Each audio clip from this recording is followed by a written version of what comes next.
Bonjour à toutes et à tous. Alors aujourd'hui, une petite vidéo sur des enceintes Rega Jura dont un boomer a un problème assez inhabituel. Alors, ce sont de petites enceintes donc anglaises d'environ 80 cm de haut. Il y a un 18 cm à l'intérieur, un tweeter à dôme, voilà, une assez jolie finition, et à l'arrière, un double bornier pour la biamplification.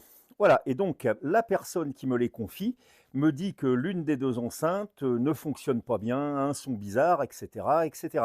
Alors déjà, quand je récupère les deux enceintes, les deux tweeters à dôme sont écrasés, ce qui évidemment ne facilite pas la diffusion des aigus. Voilà, mais il y a un autre problème, et effectivement, on entend qu'un boomer ne fonctionne pas bien du tout.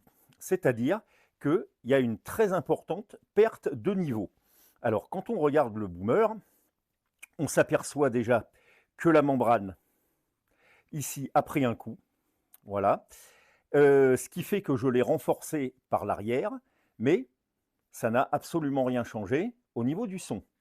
Donc ensuite, après, je me suis intéressé à la suspension arrière, parce que en appuyant sur la suspension du haut-parleur, elle était d'une raideur tout à fait anormale, raideur qu'on ne retrouve que dans les haut-parleurs de Sono. Alors, quand on appuie sur l'autre boomer, là, qui est ici, lui, on voit qu'il a une compliance tout à fait normale. Par contre, l'autre était beaucoup plus dur, ce qui pouvait expliquer une certaine différence de son. Voilà.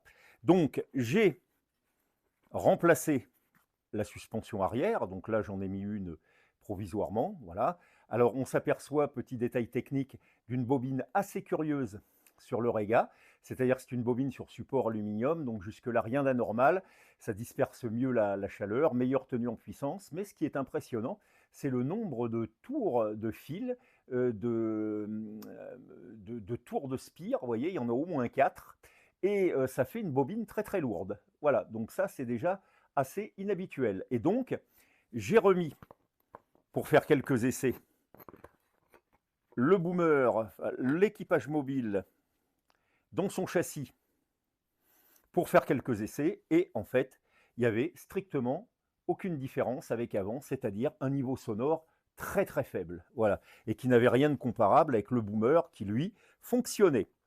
Donc, eh bien, dans un cas comme ça, et c'est très très rare, c'est pour ça que j'ai fait une petite vidéo dessus, parce que je ne suis même pas sûr d'avoir déjà rencontré ça dans ma carrière de réparateur. La seule chose qui reste pour expliquer le phénomène, c'est la désaimantation du moteur. Voilà. Or, on a ici un aimant ferrite, et les aimants ferrites, normalement, ne se désaimantent pas. Voilà. Donc c'est déjà très curieux. Alors paraît-il que dans certains cas, ils peuvent se désaimanter si on choque le haut-parleur, mais c'est quand même assez curieux. Voilà, en tout cas, je ne vois pas la personne démonter le haut-parleur et le faire tomber, ni même l'enceinte avoir un coup qui aurait marqué, par exemple, une chute. Voilà.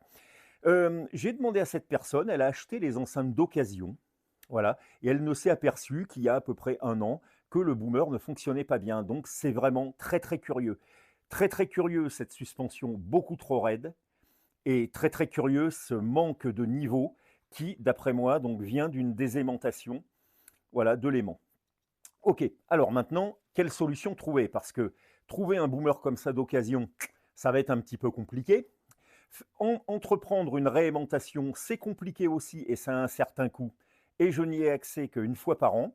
Donc, en attendant peut-être de trouver un autre boomer d'origine, je me suis rabattu sur des châssis, des haut-parleurs compatibles. Et je me suis aperçu que le châssis de ce haut-parleur, bah, c'était tout bêtement, à très peu de choses près, un châssis focal. Voilà, tout simplement. C'est assez curieux, mais c'est le même châssis focal que sur les 18 cm de chez Focal. Et de fait, j'ai pu intégrer relativement bien, avec très très peu d'écart entre la découpe, un haut-parleur focal. Voilà, tout simplement. Avec membrane polyglace. Voilà. Alors, le résultat sonore est tout à fait correct, Le haut-parleur focal a même, on va dire, un son plus ouvert dans le médium, qui est, à mon avis, dû au fait d'une bobine beaucoup plus légère et donc d'un équipage mobile plus léger. Voilà, donc des résultats satisfaisants en attendant de trouver mieux. Et ça permettra à la personne de retrouver ses enceintes avec un son équilibré dans les deux enceintes. Voilà. Eh ben, un mystère plus ou moins résolu parce que le problème, effectivement, est très très curieux et je ne l'ai rencontré que très très très peu de fois. Une fois avec un tweeter, je pense, qui m'a paru désaimanté, mais jamais avec un boomer comme ça. Voilà. Eh bien, écoutez, j'espère que cette petite vidéo vous aura diverti. Je vous dis à une prochaine fois et bonjour chez vous.